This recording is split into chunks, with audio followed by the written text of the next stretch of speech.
कि एक बिरादर गैर मुस्लिम भाई आया था उस धरने से खिताब करने के लिए। मुझसे मुलाकात के लिए मदरसा आया, कुछ बातचीत हुई तो उसने कहा कि मौलाना एक बात कहें, आप बुरा नहीं मानिएगा। मैंने कहा कहो, बुरा नहीं मानेंगे, शौक से कहो। अरे मुल्क में आजादी हो या ना हो बोलने की, लेकिन हमारे सामने में आपको आजादी है बोलने की, जो बोलना है बोलिए। तो उसने कहा कि मौलाना आप लोगों का हाल, आपकी कौम का हाल अजीब है। ये आधा तीतर है आधा बुटेर है, न ये दीने को ले रही है न दुनिया को ले रही है।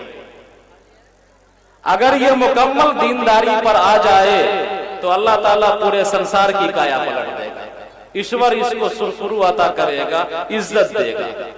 और अगर दुनिया ही को लेना शुरू कर दे तो इसके अंदर इतनी काबिलियत है, इतनी सलाहियत है कि इस कौम का हर बच्चा राष्ट्रपति अब्दुल कलाम बनने की सलाहियत है।